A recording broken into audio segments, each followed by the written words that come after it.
Assalamualaikum warahmatullahi wabarakatuh. Apa kabar untuk seluruh pemirsa video saya dari Sabang sampai Merauke? Semoga selalu diberi keberkahan, rahmat, dimudahkan segala urusannya, dimudahkan rezekinya, diberi kesehatan oleh Allah Subhanahu wa Ta'ala, serta diberi hidayah oleh Allah Subhanahu wa Ta'ala untuk orang-orang yang belum mendapatkannya. Kembali dalam video kali ini, saya akan mengomentari satu ceramah dari putra tokoh ulama nasional, yaitu putra Mbah Maimun Zubair. Kali ini saya menemukan satu ceramah, yang ceramah itu nampaknya menyindir dari organisasi PWILS. Nah, putra Mbah Maimun yang saya maksud ini adalah Gus Najih. Dalam ceramahnya, Gus Najih ini menyindir bahwa PWILS Wahabi karena dikit-dikit tanya dalil, dan dengan alasan lain membatalkan nasab Ba'alawi karena alasan memurnikan nasab Rasulullah. Nah, dari pernyataan Gus Najih yang tanpa dasar ini, maka saya tertarik untuk mengkritisi, untuk membahas, bahkan saya juga akan menyodorkan beberapa pertanyaan dan menunjukkan satu kesesatan dalam kitab Ba'alawi.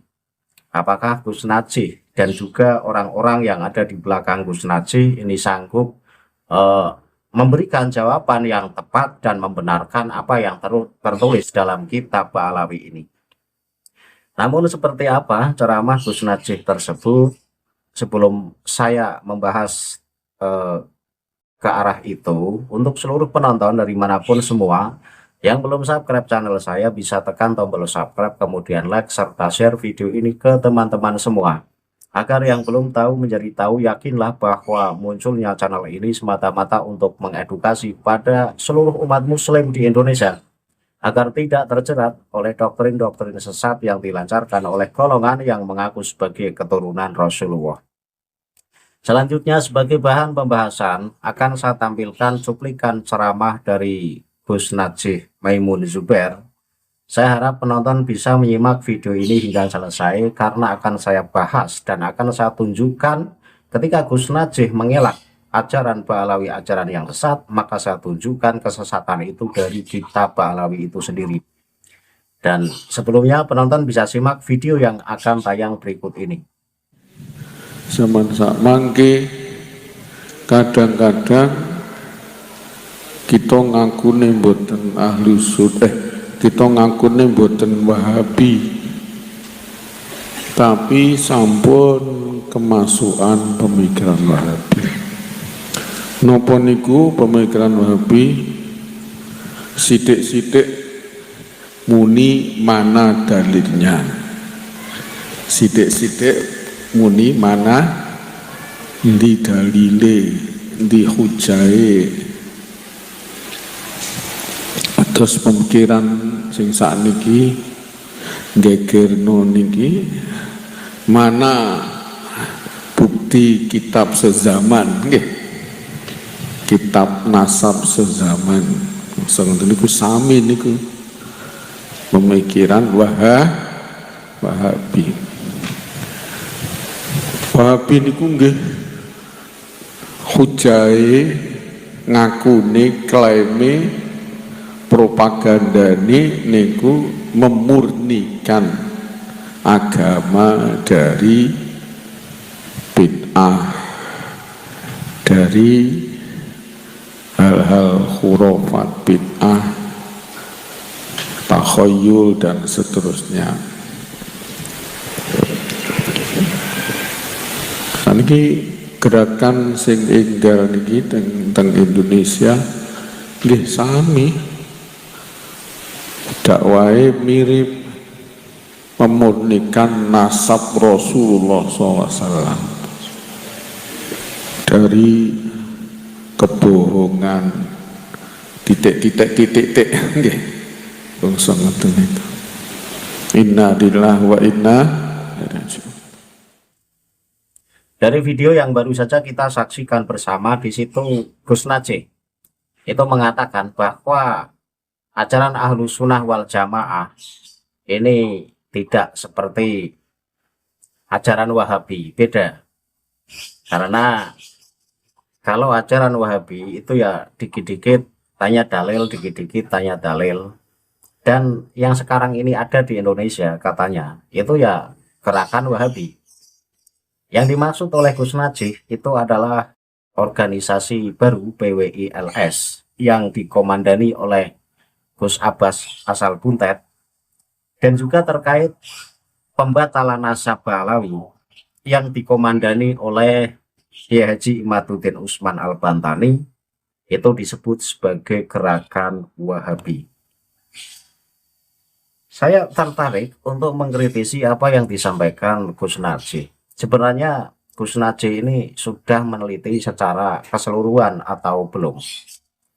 Karena ketika seseorang ini sudah meneliti nasabah Alawi dari berbagai sudut pandang keilmuan, baik dari ilmu sejarah, baik dari ilmu filologi, baik dari ilmu DNA, dan yang tak kalah penting, meneliti dari karya-karya Ba'alawi.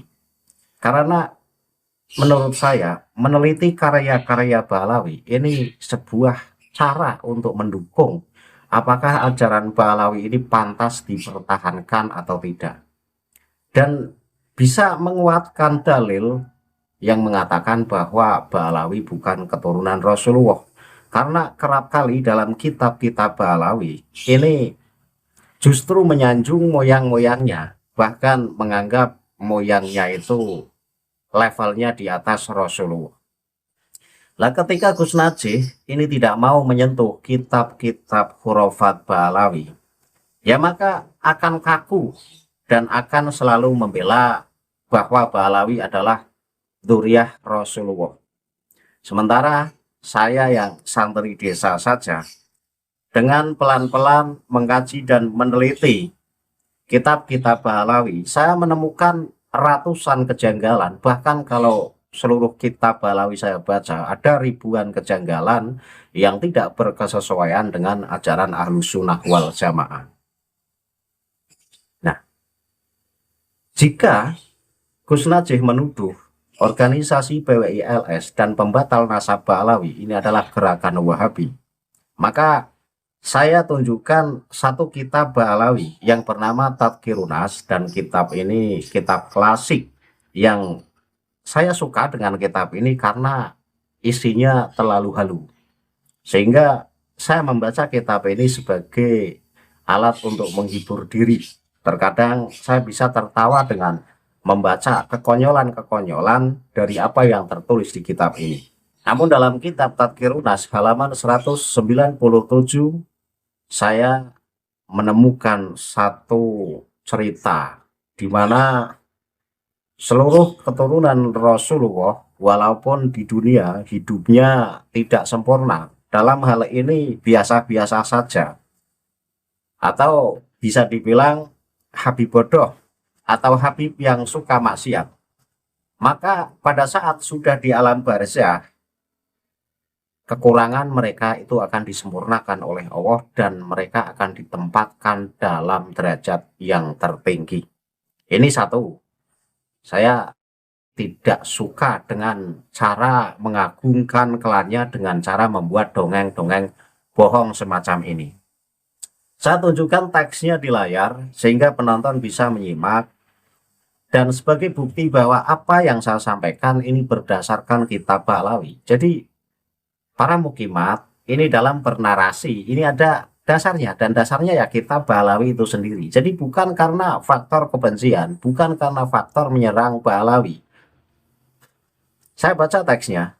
Wa inna jami'a ahlil baiti takmilatuhum fil barzahi wa yablughuna ila a'la maratibihim wa amma fi fayujadu fihim man laisa kadzalik. Wa sami'tu bi hadisin anin nabi sallallahu alaihi wasallam annahu qala man qara'al qur'ana sumamata qabla ayyastadhhirahu atahu malakun fa'allamahu fi qabrihi wa yalqallaha ta'ala wa qad istadhharahu. Artinya apa? Dan sesungguhnya seluruh ahlul bait ini meliputi keluarga atau keturunan Nabi.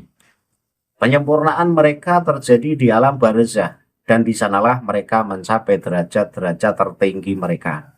Adapun ketika di dunia, maka di antara mereka masih ditemukan orang yang tidak demikian atau belum mencapai kesempurnaan. Dan aku telah mendengar sebuah hadis dari Nabi bahwa beliau bersabda, barang siapa yang membaca Al-Quran kemudian ia wafat sebelum ia sempat menghafalnya, maka malaikat akan mendatanginya dan mengajarinya di dalam kuburnya, sehingga ia bertemu Allah Ta'ala dalam keadaan telah menghafalnya. Ini satu dongeng yang entah kalau menurut Gus Najih, mungkin dongeng ini dibenarkan. Tetapi untuk saya pribadi, dongeng semacam ini ya dongeng hurafat. Jadi dalam keterangan ini, seluruh ahlul bait yang dalam hal ini berarti ya, saya langsung saja Ba'alawi. Karena yang nulis kitab ini adalah kitab karya Ba'alawi, maka penggunaan kata ahlul bait di sini ya menjurus ke Ba'alawi. Seluruh klan Ba'alawi, maka penyempurnaan itu terjadi di alam barzah. Artinya apa? Artinya dikatakan seluruh keturunan Rasulullah walaupun di dunianya itu bodoh, tidak pintar, tidak alim, malas-malasan beribadah, atau bisa disebut kafir karena ada klan Balawi yang kafir. Ya, Thomas Assegaf itu kan bukti bahwa keturunan mereka ada yang kafir. Ketika di dunia ini nggak masalah, tetapi nanti ketika di akhirat, maka mereka semua itu disempurnakan oleh Allah. Dalam kata lain, diberi fasilitas yang VIP, dan di sanalah mereka mencapai derajat-derajat tertinggi mereka. Jadi seluruh klan Balawi ini memang sudah berkali-kali tertulis dalam kitab mereka itu jaminan masuk surga. Tidak memandang apakah mereka ahli maksiat atau ahli ibadah. Pokoknya keturunan Rasulullah jaminan masuk surga. Terbukti dalam kitab Tadkirunas halaman 197 ini pun mengatakan demikian. Yang di dunianya ini tidak mencapai level kesempurnaan, nanti ketika sudah wafat atau sudah mati dan masuk di alam barzah, mereka semua akan disempurnakan oleh Allah Subhanahu wa Ta'ala dan mencapai derajat-derajat tertinggi mereka. Kemudian mereka berpatokan pada satu hadis Rasulullah, barang siapa yang membaca Al-Quran kemudian ia wafat sebelum ia sempat menghafalnya, maka malaikat akan mendatanginya dan mengajarinya di dalam kuburnya sehingga ia bertemu Allah Ta'ala dalam keadaan telah menghafalnya. Jadi hadis yang dhaif ini dijadikan sebagai penguat atas keyakinannya bahwa seluruh klan Balawi ini ketika di dunia belum mencapai kesempurnaan, maka ketika sudah di alam barzah ini disempurnakan oleh Allah dan mencapai level tertinggi. Berpatokan pada hadis, barang siapa yang membaca Al-Quran kemudian meninggal, maka malaikat akan mendatanginya dan akan mengajarinya sehingga ia bertemu Allah dalam keadaan hafal Al-Quran. Padahal hadis ini hadis yang dhaif. Seluruh pakar hadis meneliti hadis ini adalah hadis yang statusnya dhaif. Boleh dipakai hanya untuk sekedar membangkitkan gairah para umat muslim agar gemar membaca Al-Quran. Tetapi tidak boleh dijadikan hujah karena status hadis yang dhaif. Sekarang mari kita pikir. Seluruh keturunan Ba'alawi walaupun di dunianya tidak mencapai level sempurna, maka setelah masuk di alam barzah, mereka disempurnakan oleh Allah dan mereka berada di level tertinggi atau dalam derajat yang tertinggi. Penjelasan semacam ini dan pengakuan semacam ini atau keyakinan semacam ini memang dibutuhkan dalil. Tanpa ada dalil, siapa yang percaya? Bisa-bisa nanti seluruh klan akan bernarasi sama. Klan saya itu walaupun di dunia maksiat, nanti di akhirat akan disempurnakan oleh Allah. Dan klan yang satu lagi pun akan bernarasi yang sama.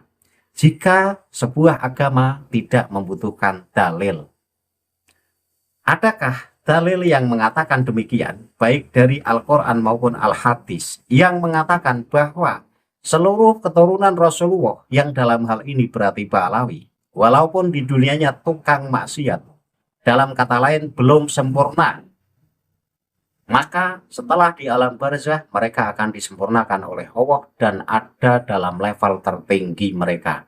Ada nggak dalil satu saja dari Al-Quran maupun Al-Hadis? Dan jika tidak ada dalil, ya ini hanya tujuannya untuk mengagungkan mereka saja.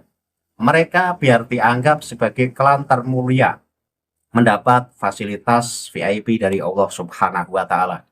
Apakah Gus Najih ini akan membenarkan keterangan yang tertulis dalam kitab Tadhkirun Nas ini?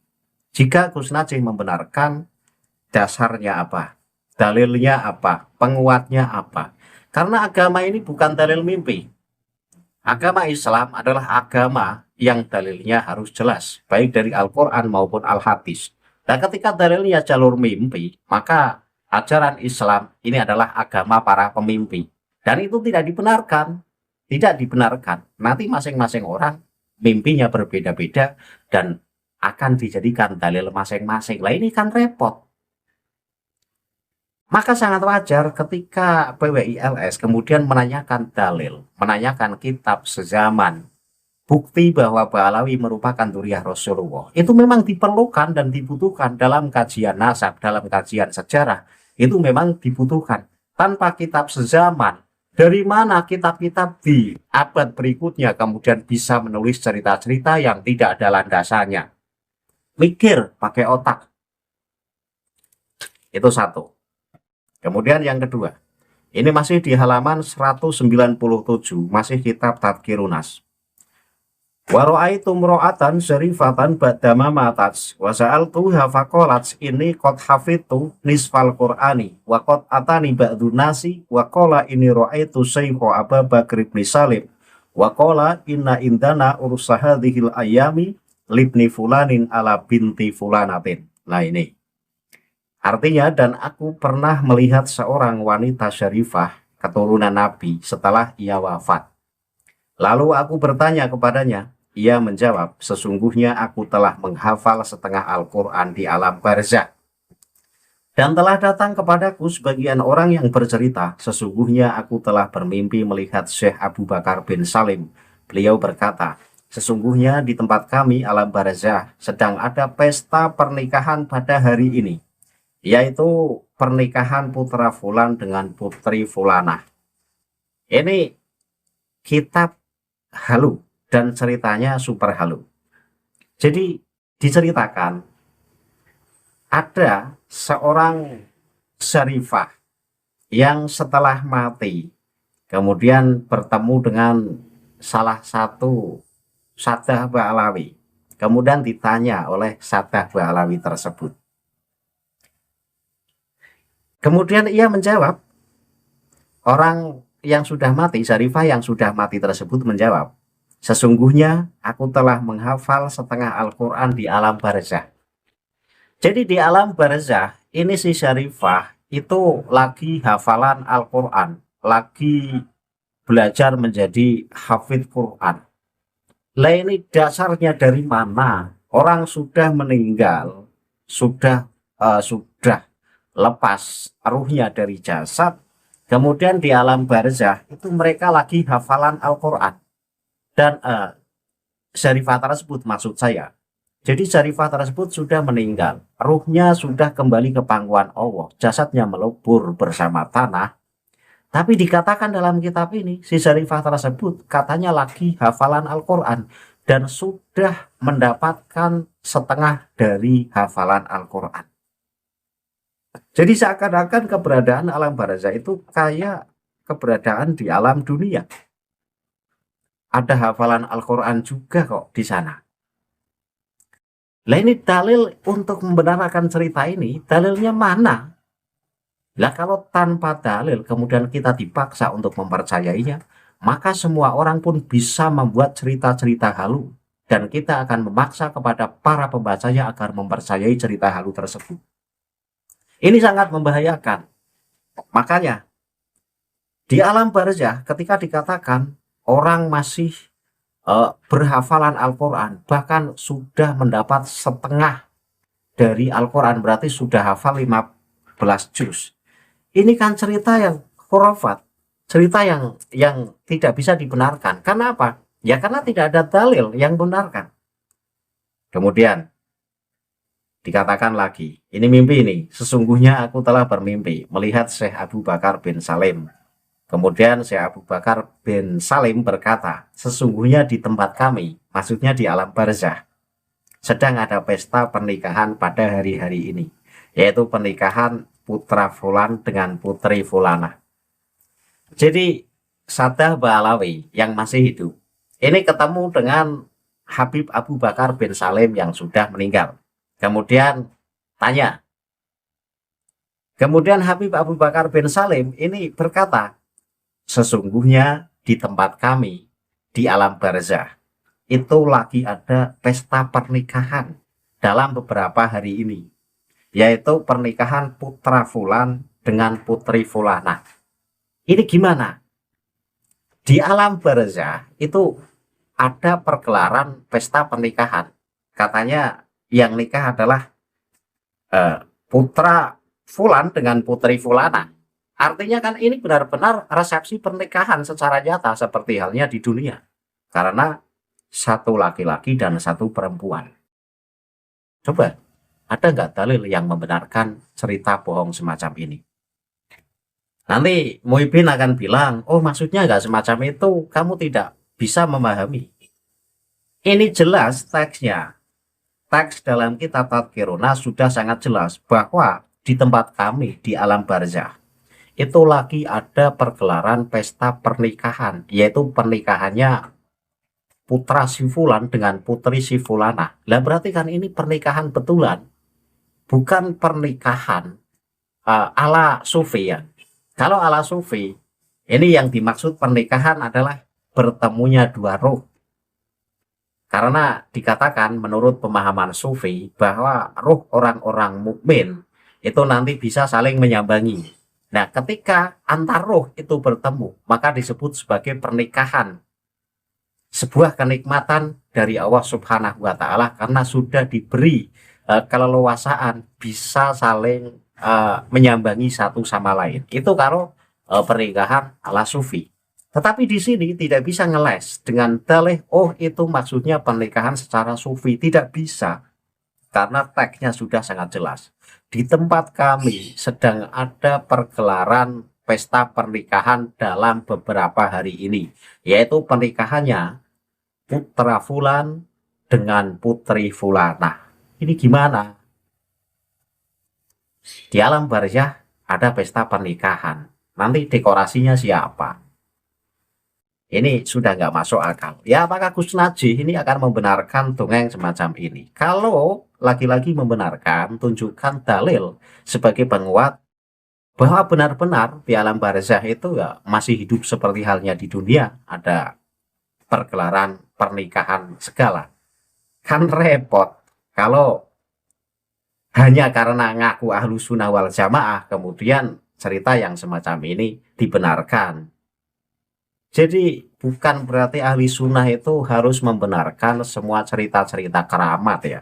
Keramat kita percayai, tetapi untuk menganggap bahwa itu keramat atau khurafat, maka dibutuhkan penelitian yang jeli. Jangan asal dikit-dikit keramat, dikit-dikit keramat. Nanti semua orang bisa membuat cerita palsu, dan cerita palsu itu biar dianggap sebagai keramat. Ini bahaya.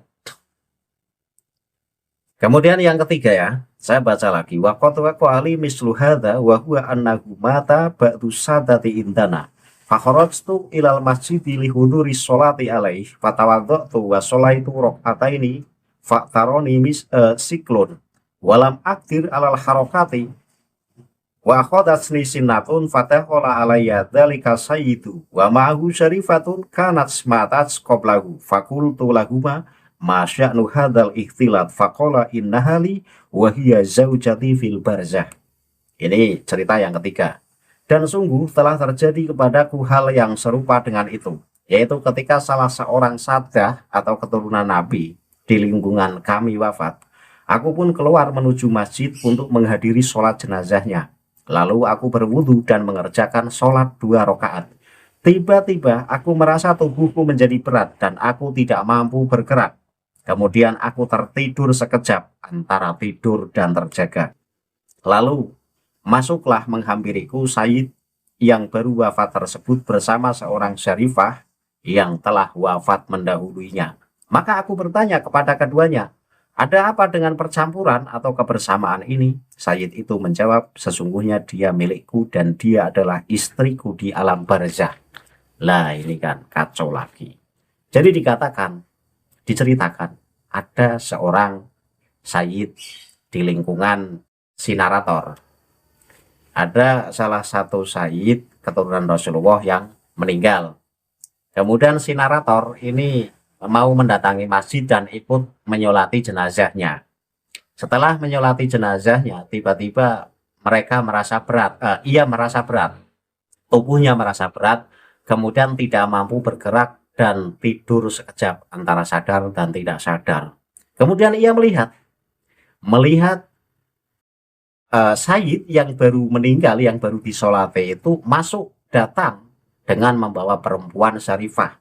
Kemudian ditanya, kenapa kamu bersama membawa wanita ini? Dijawab, sesungguhnya wanita ini adalah istriku di alam barzah. Nah, perhatikan, baru meninggal itu kemudian sudah beristri di alam barzah dengan syarifah yang sudah mati lebih dahulu. Ini cerita semacam ini cerita apa-apa? Saya bingung dengan kitab-kitab Ba'alawi.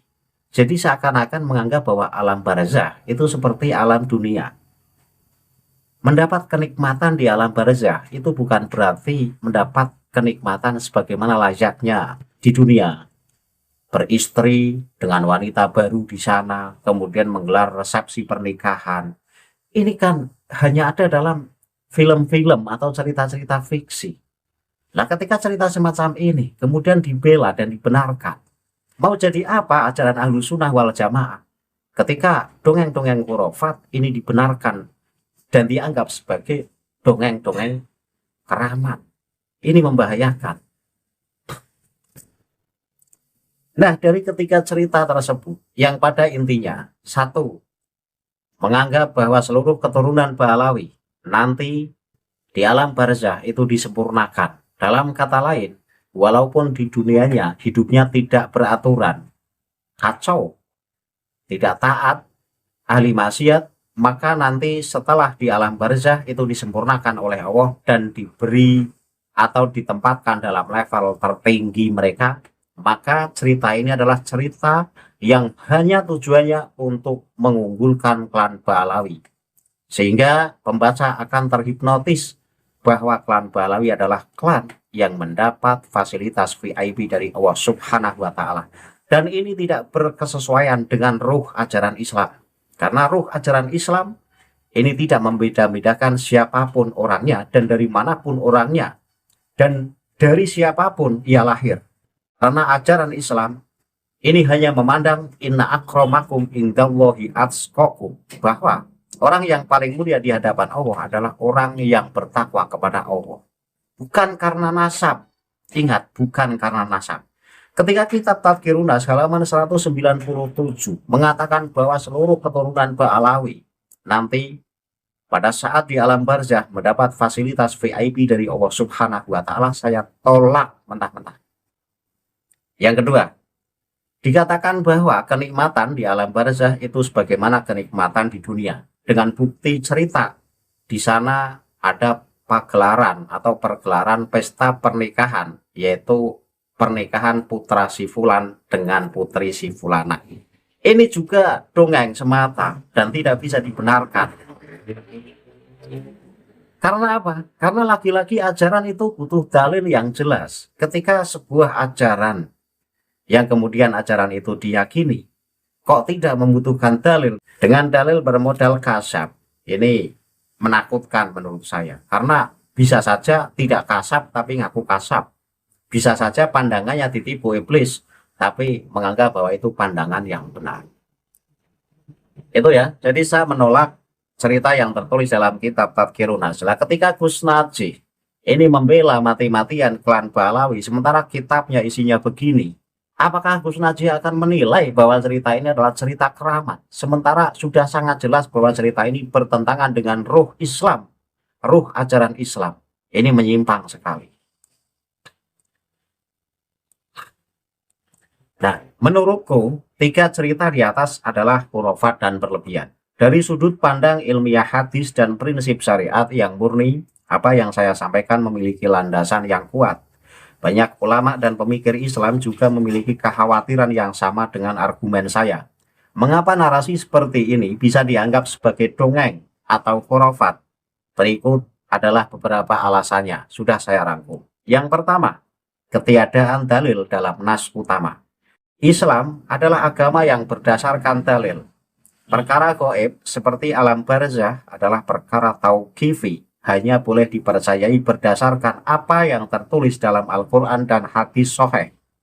Tidak ada satupun ayat Al-Quran atau hadis mutawatir yang menjelaskan adanya pesta pernikahan, undangan, atau resepsi di alam kubur. Membangun keyakinan tentang alam gaib hanya berdasarkan mimpi atau penglihatan seseorang atau kasyaf dianggap beresiko memasukkan unsur khayalan ke dalam akidah. Itu satu alasannya.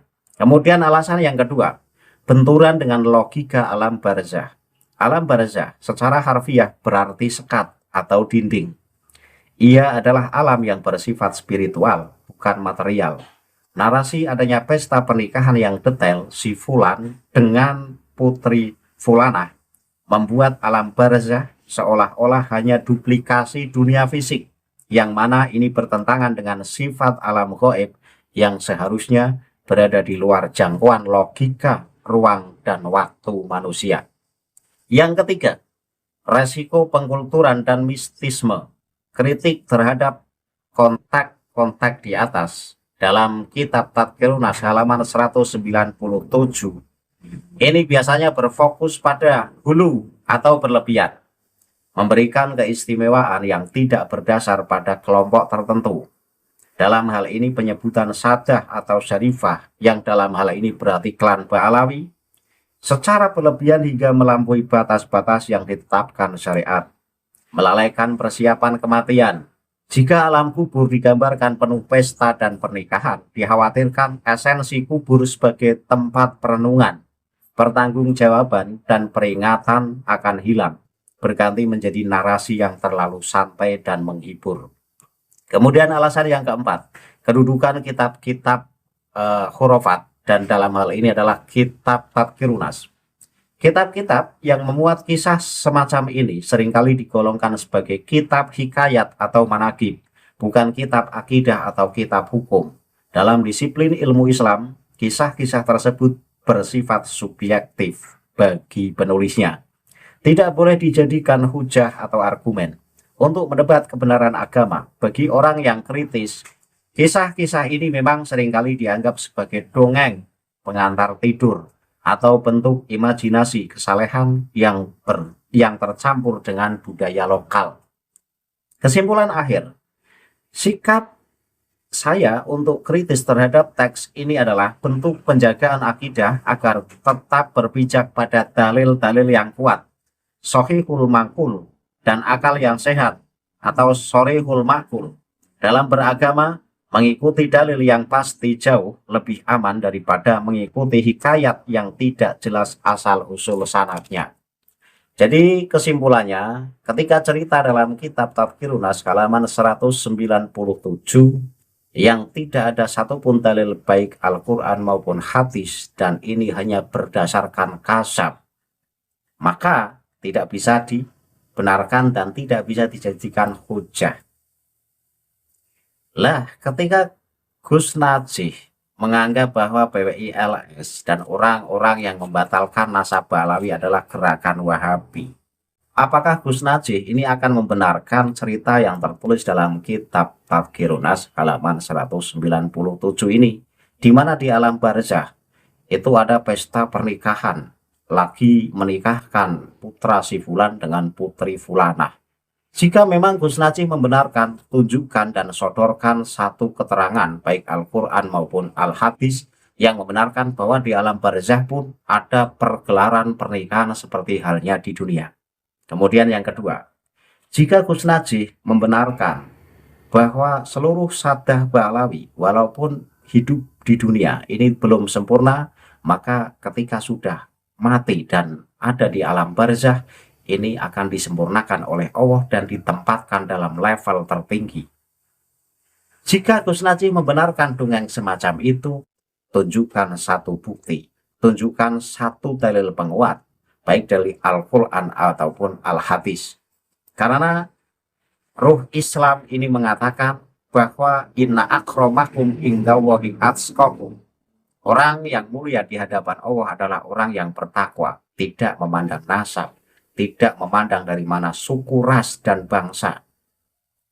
Yang penting orang tersebut takwa kepada Allah, maka ditempatkan dalam derajat yang tinggi di hadapan Allah.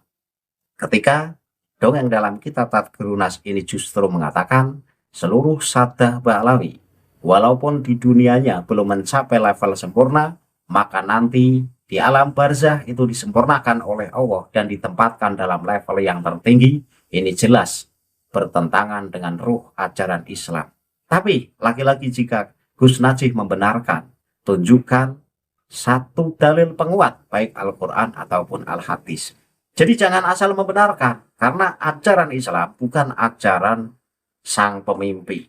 Ajaran Islam adalah ajaran yang berfokus pada dalil, baik dalil Al-Quran maupun Al-Hadis. Jadi jangan menuduh kami-kami, ini adalah gerakan Wahabi. Kami memang membatalkan nasab Alawi, tetapi berdasarkan data dan fakta. Dan kami juga mengatakan bahwa ajaran-ajaran Balawi ini banyak penyesatannya, bahkan banyak khurafatnya. Ini juga berdasarkan dengan ajaran Islam yang semestinya. Ketika kita padu dengan ajaran Islam yang semestinya, maka ajaran-ajaran Balawi memang menyimpang dari ajaran Islam. Maka tidak salah ketika kami mengatakan bahwa ajaran Balawi sesat dan menyesatkan, dan dongeng-dongengnya ini cenderung bersifat khurafat demi mengunggulkan golongan mereka itu sendiri. Saya kira cukup apa yang saya bahas, dan saya harap penonton paham. Akhirul kalam, billahi taufiq wal hidayah. Wassalamualaikum warahmatullahi wabarakatuh. Salam waras untuk seluruh muslim di Indonesia.